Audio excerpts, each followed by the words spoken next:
পড়ছিলাম রক্তকরবী, কলমে সাবিহাতুল সাভা। পর্ব সংখ্যা 12। নিস্তব্ধতা ঘেরা শহর তার চেয়ে বড় নিস্তব্ধতা বুঝি আজ চাপা আওয়াজের ঋণ ঝিনে কান্নার সুরে ভেঙে পড়ল। কি করুণ সুরে কেঁদে উঠল মেয়েটি। হাঁটু গেড়ে নিচে বসে হাউমাউ করে কেঁদে উঠল। কত শত বছর ধরে এই কিশোরী দুঃখ লুকিয়ে রেখেছে কে জানে।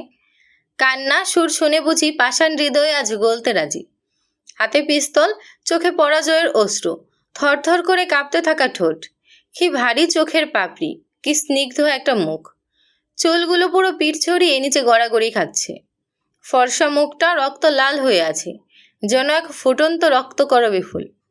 সামনে দাঁড়িয়ে থাকা পাষণ্ড পুরুষটি বুকে হাত দিয়ে কিশোরীর সামনে হাঁটু গেড়ে বসে বলে উঠল, ধ্বংস করার অস্ত্র নিজের মাঝে লুকিয়ে সামান্য পিস্তল দিয়ে শেষ করতে চাচ্ছ নির্বোধ বোকা মেয়ে। তোমার প্রতিপক্ষ আজ তোমাকে বলে দিচ্ছে, তাকে শেষ করার অস্ত্র তোমার নিজের মাঝে। এখন শুধু তুমি খুঁজে নাও সে অস্ত্রটা কি। করবীর আগে চোখে তাকাতেই জ্যাস ঠোঁট ছাড়িয়ে হেসে বলে উঠল, এই মুহূর্তে আমার কি ইচ্ছে করছে জানো? করবী মুখ ফুরিয়ে নিতেই বলে উঠল, তোমার ঘৃণা বাড়িয়ে দিতে। কিন্তু দুঃখিত বউ, আপাতত আমাকে আমার কাজে যেতে হবে।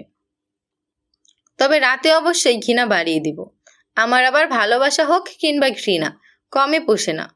করবী রাগে হাত মুষ্টিবদ্ধ করে নেয়। এই লোক ওকে ঠকিয়েছে, ওর বিশ্বাস ভেঙেছে, ওকে জোকার মনে হয়। পিস্তল দিল অথচ ভেতরে গুলি নেই। নিজের উপর হাসল করবী। সে কিভাবে ভাবলো এই গুন্ডা এত সহজে নিজেকে শেষ করতে দেবে? সময় পেরিয়ে যাচ্ছে, দিন দিন সব কিছুর আশা হারাচ্ছে করবী। তাহলে কি মুক্তি মিলবে না? জ্যাস ওর পড়াশোনা বন্ধ করেছে। এভাবে হলে করবী কখনো প্রতিশোধ নিতে পারবে না, আর না পারবে মায়ের ইচ্ছে পূরণ করতে। হতাশ হয়ে আকাশের দিকে তাকালো। কে জানে এভাবে কতদিন বন্দি থাকতে হয়। করবী ধীর পায়ে নিচে আসলো আজ। জ্যাস আজও দরজা খুলে গেছে। আশেপাশে তাকিয়ে দেখলো কি অদ্ভুতভাবে সার্ভেন্টগুলো তাকিয়ে আছে করবীর দিকে। করবী চোখ তুলে তাকাতেই ওরা সাথে সাথে চোখ নামিয়ে নিল। করবী ধীর পায়ে এসে হলরুমে দাঁড়ালো। আজ এখানে সবাই উপস্থিত ছিল। হঠাৎ করবীর আগমন বলা যায় তাদের জন্য সারপ্রাইজ ছিল। করবী কাউকেই তেমন চিনতে পারল না। কোথা থেকে আয়শা শিকদার এসে করবীর হাত ধরে জিজ্ঞেস করলো, তুমি এখানে এই সময়? করবী অপ্রস্তুত হেসে বলল, রুমে ভালো লাগছিল না, তাই ভেবেছিলাম আপনাদের সাথে একটু দেখা করা যাক। আয়শা শিকদার খেয়াল করলো করবী ভয় পাচ্ছে। উপর উপর স্বাভাবিকভাবে কথা বললেও নিচে এতগুলো পুরুষের সামনে ভয় পাচ্ছে সে। ওর ঠোঁট হাত কাঁপছে, গায়ে নীল শাড়ি খামচে ধরে আছে। আয়শা শিকদার করবীকে স্বাভাবিক করতে বলল, তোমার শ্বশুরের পায়ে গুলি লেগেছে, চলো টুকটাক শরীরের খোঁজ খবর নিয়ে নাও। করবী সোফায় বসে থাকা প্রতিটি পুরুষের দিকে চোখ তুলে তাকালো। সবগুলি অপরিচিত মুখের মাঝে দুইটা মুখ করবীর পূর্ব পরিচিত লাগলো। করবী আয়শা শিকদারের সাথে ধীর পায়ে বাইজিদ শিকদারের সামনে এসে সালাম দিয়ে কেমন আছেন জিজ্ঞেস করলো। অথচ বাইজিদ শিকদারের অবস্থা আজ দুই চোখ দিয়ে তাকিয়ে ছাড়া কিছুই না। মুখে কথা বলার শক্তি নেই, উঠে দাঁড়ানোর জন্য পায়ে শক্তি নেই, শুধু আছে চোখ। তা দিয়েই যেন করবীর দিক থেকে চোখ সরছে না, চোখ দিয়ে যেন গিলে খাচ্ছে। মেহরাব হাত মুষ্টিবদ্ধ করে নিল রাগে। এই বুড়োর চোখগুলো উপড়ে ফেলতে হবে। করবী এক দৃষ্টিতে তাকিয়ে বাইজিদ শিকদারের অবস্থা দেখে। আজ থেকে 1 মাস আগেও এই লোকের সে কি দাপট ছিল, অথচ আজ সেই সব কোথায়। করবীর ভালো লাগলো না বাইজিদ শিকদারের এই করুণ পরিণতি। এমন পরিণতি নয়, করবী তো এর থেকেও খারাপ পরিণতি করতে চায় এই লোকের। যেই হাত দিয়ে ওর মায়ের গালে থাপ্পড় মেরেছিল সেই হাত কেটে কুচি কুচি করতে চায়, থেতলে দিতে চায়। নিজের ইচ্ছে দমিয়ে নিল করবী। করবী শাড়ির আঁচল ভালো করে মাথায় টেনে ফিরে আসতে চাইলে আয়শা শিকদার বলে উঠল, বাঁ পাশের সোফায় বসে থাকা উনি তোমার চাচা শ্বশুর, আর তোমার শ্বশুরের পাশের দুইজন তোমার ভাসুর, আর ডান পাশের সোফায় বসে থাকা আমার একমাত্র সুদর্শন ছেলে মেহরাব শিকদার। করবী এক নজর সবার দিকে তাকিয়ে সালাম দেয়। ভালো করে দেখে নেয় সবার মুখগুলো। সে তো আজ ইচ্ছে করেই নেমেছে এই জন্য। এভাবে চুপটি করে ঘরের ভেতর বসে থাকলে কিছুই হবে না। এক একটা চাহনি করবীর গায়ের রোম দাঁড়িয়ে যায়। কতটা বিশ্রী! শুধু ফারহান শিকদারের চোখ নামানো ছিল। মেহরাবের মুগ্ধ চোখের চাহনি করবীর কাছে বিশ্রী চাহনি ছাড়া কিছুই লাগলো না। ভাইয়ের বউয়ের দিকে মুগ্ধ চোখে তাকানোর অধিকার কোনো পুরুষের নেই। করবি আজ ফারজানাকে বলল বাড়িটা ঘুরিয়ে দেখাতে। ফারজানা প্রথম ভয়ে ভয়ে করবীর দিকে তাকালো, জ্যাস যদি রেগে যায় এটা শুনে। ফারজানার অবস্থা কবির খুব খারাপ করে ফেলবে। ফারজানা বাইজিৎ শিকদারের ছোট বউ চম্পাকে বলল, ছোট মা, আপনি কি একটু কষ্ট করে করবীকে বাড়িটা ঘুরিয়ে দেখাবেন? চম্পা বাঁকা চোখে করবীর দিকে তাকিয়ে বাঁকা হেসে বলল, হাত পা চোখ সব কিছু আছে, তাহলে অন্য কেউ কেন দেখাতে হবে? নিজে দেখে নিলেই হয়। করবী চম্পার দিকে তাকিয়ে হেসে বলে উঠল, আমি নিজেই দেখে নেব। চম্পার ছোট বাচ্চা মেয়েটা দৌড়ে এসে করবীর হাত ধরে বলে উঠল, আমি তোমাকে বাড়ি ঘুরিয়ে দেখাচ্ছি সুন্দরী ভাবি। মাম্মা বলেছে তুমি আমার জ্যাস ভাইয়ার বউ। চম্পার আগে দৃষ্টিতে মেয়ের দিকে তাকাতেই বাচ্চা মেয়েটা ভয়ে করবীর হাত ছেড়ে দূরে চলে গেল। করবী একবার চম্পা তো আরেকবার চম্পার মেয়েটার দিকে তাকিয়ে হেসে বলল, অন্য কোনো একদিন তোমাকে নিয়ে এই শহর ঘুরে দেখব। আজ তোমার আম্মুর মন ভালো নেই। ছোট্ট সোনা, আজ আসি। ছোট বাচ্চাটা মনে মনে বলে উঠল, তোমাকে আমার ভীষণ ভালো লাগে সুন্দরী ভাবি। মায়ের ভয়ে আর মুখ ফুটে বলা হলো না। করবী সিঁড়ির দিকে হাঁটতেই খেয়াল করলো ওর পেছন পেছন ফারজানা আসছে। ছাদে যাবে? করবী মাথা দুলিয়ে আচ্ছা বলল। দুইজন ছাদে আসতেই করবী চোখ বন্ধ করে শ্বাস নিল। ফারজানা মুগ্ধ হয়ে করবীর দিকে তাকিয়ে বলল, তোমার সৌন্দর্যে আমি মেয়ে হয়েই মুগ্ধ হই। করবী মিষ্টি করে হাসলো। ফারজানার দিকে তাকিয়ে বলল, সৌন্দর্য? এ আবার কি? জানো তো, হরিণের চোখ কিন্তু সকল প্রাণীর চোখের থেকে বেশি সুন্দর। তবুও বাঘ কি তার প্রেমে পড়ে? বাঘে কিন্তু প্রেমে পড়ে না, উল্টো তাকে শিকার করে তারপর শরীরটা ছিঁড়ে ছিঁড়ে খায়। সৌন্দর্য অসুন্দর এইসব বলতে কিছু নেই। নারী যত সুন্দর হবে তার দেহের দিকে ততই পুরুষের দৃষ্টির গভীর হবে। চোখ দিয়ে কেউ ছিঁড়ে খাবে, কেউ হাত মুখ বললেই কেমন করে করবী হেসে উঠল। ফারজানার চোখে জল জমে উঠল। কি জানে কেন, ফারজানার বিয়ের আজ 8 বছর, অথচ কোনো বাচ্চার সুখবর দিতে পারছে না। সমস্যাটা কার? ফারজানার জানা নেই। কবিরকে বহুবার বলেও ডক্টরের কাছে নিতে পারেনি। ডক্টরের কথা বললেই ঝগড়া হয়। তারপর ফারজানার শরীরে নির্যাতন। কবিরের মধ্যে ফারজানার সমস্যা। কবির আরও একটা বিয়ে করবে, তখন ঠিক বাচ্চা হবে। ফারজানা কখনো মা হতে পারবে না। করবী ফারজানার চোখে জল দেখে জিজ্ঞেস করলো, তোমার কি হয়েছে? ফারজানা করবীর দিকে তাকিয়ে হেসে বলল, পৃথিবীতে মানুষের কত সমস্যা বলো। কারো সৌন্দর্য নিয়ে তো কারো মাতৃত্বের স্বাদ নেই। কত কত সমস্যা মানুষের। করবী ছাদ থেকে বাগানের পেছন দিকে তাকালো। এত বড় একটা পুকুর। করবী এক দৃষ্টিতে তাকিয়ে রইল পুকুরের দিকে। আয়েশা শিকদার কি এই বাড়ির মেয়ে ছিল? ফারজানা অবাক হয়। করবী কিভাবে বুঝলো? কেন? এমনি জানতে ইচ্ছে হলো। আরেকটা উত্তর দেবে? ফারজানা ভয়ে ভয়ে বলল, কি? করবী ফারজানার চোখের দিকে তাকিয়ে বলল, জ্যাসের মা কোথায়? ফারজানা ভয়ে করবীর মুখ চেপে ধরে বলল, চুপ। করবী, একবার বলেছ, দ্বিতীয়বার কাউকে এই প্রশ্ন করো না। এই বাড়িতে ভয়েও কেউ আমাদের শাশুড়ির বিষয় কিছু বলতে পারে না। নাম নেওয়াও নিষেধ। করবীর মনে প্রশ্ন জাগলো, কেন, কিসের জন্য? কিন্তু মুখে আর বলা হলো না। ফারজানা করবীকে জ্যাস আসার আগেই নেমে যেতে বলে নিজের রুমে গেল। কবির এখন গরম পানি প্রয়োজন। সময় মতো না পেলে ফারজানা উপর দিয়ে যাবে সব কিছু। ফারজানা নেমে যেতেই করবী আবার একা হয়ে গেল। এই বিশাল বাড়িটার আশপাশগুলো যেন করবী মুগ্ধ হচ্ছে। এত সুন্দর করে কে বানিয়েছে? করবী ছাদে কোনো ফুল গাছ পেল না।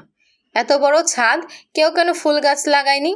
অবশ্য বাড়িটা সুন্দর হলেও বাড়ির মানুষগুলো এক একটা পশু। ফুল তো মানুষের পছন্দ, পশুদের না। করবী পিছন ফিরতেই মেহরাবকে ছাদে আসতে দেখে শাড়ির আঁচল মাথায় টেনে নিল। দ্রুত নেমে আসতে চাইলে পথ আটকে দাঁড়ালো মেহরাব। করবী মাথা নিচের দিকে করে শাড়ির আঁচল টেনে বলল, আমাকে রাস্তা দিন ভাইয়া। ভাইয়া শব্দটা শুনে মেহরাব হাসল। করবীর দিকে মাথা কাত করে বলল, 5 মিনিট কথা বলা যাবে করবী? মেজাজ খারাপ হলো করবীর, তবুও মুখ সে আগের মতো স্বাভাবিক রেখে বলল, আমার রুমে যেতে হবে। মেহরাব কিছু বলার আগেই ওর পাশ কাটিয়ে ছাদের দরজার কাছে চলে আসলো করবী। মেহরাব পেছন থেকে বলে উঠল, তুমি কি সত্যি আমাকে চিনতে পারছো না করবী? করবী পেছন ঘুরে বলে উঠল, চেনার কথা ছিল। ও হ্যাঁ, আপনি তো আমার ছোট দেবর, কিছু সময় আগেই পরিচয় হলো। মেহরাব কয়েক পা এগিয়ে এসে করবীর মুখোমুখি দাঁড়িয়ে বলে উঠল, সেই ছোট থেকে তোমার স্কুলের বাড়ির প্রতিটি জায়গায় আমার উপস্থিতি ছিল, তাও চিনতে পারছো না? তুমি তো আর চোখে দেখতে। করবী অবাক হয়ে বলল, আপনি আমাকে আগে থেকেই চিনতেন? আমাদের বাড়ির আশেপাশে আপনি কি করতেন? মেহরাব ধরা পড়া যাওয়ার ভয়ে বলে উঠল, আমি একজন ডক্টর, আর তোমাদের গ্রামে কোনো ডক্টর ছিল না ভালো, তাই আমি প্রায় যেতাম অসহায় মানুষদের সাহায্য করতে। তখন তোমাকে অনেকবার দেখেছি, আমি ভেবেছি তুমিও হয়তো আমাকে দেখেছ। করবী আনমনে বলে উঠল, ও, কিন্তু আমি কখনো খেয়াল করিনি। আমার এখন যেতে হবে। মেহরাব তাকিয়ে থাকে অসহায় দৃষ্টিতে। নীল শাড়ি পরা এলোকেশী এক কিশোরী হারিয়ে যাচ্ছে ওর চোখের সামনে থেকে। ও কিছুই করতে পারছে না। এমন অসহায় কখনো নিজেকে মনে হয়নি মেহরাবের। করবী ওকে চেনেনি, নাকি না চেনার অভিনয় করলো। এই বোকা মেয়ে মিথ্যে বলতে পারে না, হয়তো সত্যি কখনো খেয়াল করেনি। সব সময় তো ওই মহিলা করবীকে সবার চোখের আড়ালে লুকিয়ে রাখত। মেহরাব ছাদের কিনারে এসে দূর থেকে দূরে তাকিয়ে রইল। সে কিছুতেই নিজের ভালোবাসাকে অন্য কারো হাতে দেবে না। প্রয়োজনে পৃথিবী ধ্বংস করে দেবে, জ্যাসকে পৃথিবী থেকে সরিয়ে দেবে। ভালোবেসেছি মানে পেতেই হবে। ভালোবাসা এত সস্তা নয় যে দয়া করে দূরে সরে যাব। মানুষ ভুল বলে, ভালোবেসেছি বলে পেতে হবে এমন কোনো কথা নেই। মেহরাবের কথা হলো, তাহলে ভালোবেসেছি কেন? যদি নাই পাই তাহলে তার প্রতি ভালোবাসা আসলো কেন? ভালো যেহেতু বেসেছি, সে আমার, জোর করে হলেও আমার, আর আমার না হলে কারো না। অজানা এক বন জঙ্গলে ঘেরা জায়গা, চারপাশে শুধুই বড় বড় গাছ। যত জোরে চোখ যায় জঙ্গল ছাড়া কিছুই দেখা যায় না। হাত বাঁধা অবস্থায় পড়ে আছে নূর। দেখে মনে হচ্ছে জঙ্গলের মাঝে এই বাড়িটা ছাড়া আর কোনো বাড়ি ঘর নেই।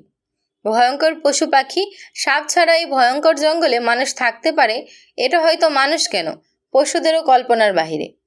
অথচ এই অসম্ভবকে সম্ভব করে নূরকে হাত পা বেঁধে কেউ ফেলে রেখেছে বেলকনিতে।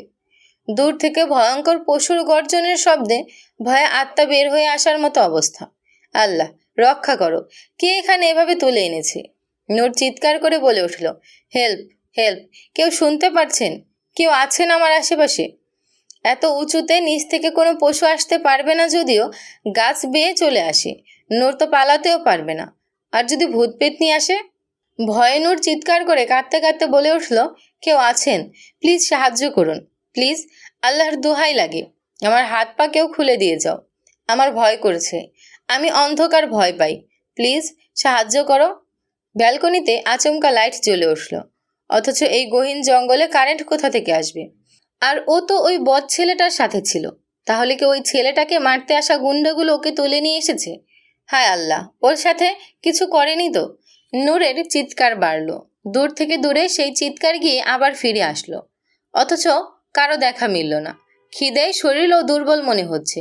যখন চিৎকার করতে করতে ক্লান্ত হয়ে চুপ হয়ে গেল, তখনই ব্যালকনির দরজা খুলে ভেতর থেকে কেউ বের হয়ে আসলো। পুরুষ অবয়বটির মুখের দিকে তাকিয়ে রাগে ফেটে পড়ল নূর। রাগে চিৎকার করে বলে উঠল, একবার, শুধু একবার হাতের বাঁধন খুলতে পারলে ওই লোকগুলোর আগে আমি তোকে শেষ করব। অসভ্য লোক, আমাকে কেন তুলে এনেছিস? করবী রুমে এসে ভাবলো, গভীরভাবে ভাবলো। প্রথম থেকে মেহরাবের চোখ ওর পরিচিত মনে হচ্ছিল। প্রায় স্কুলের গেইটে একটা মাস্ক পরা যুবক দাঁড়িয়ে থাকতো।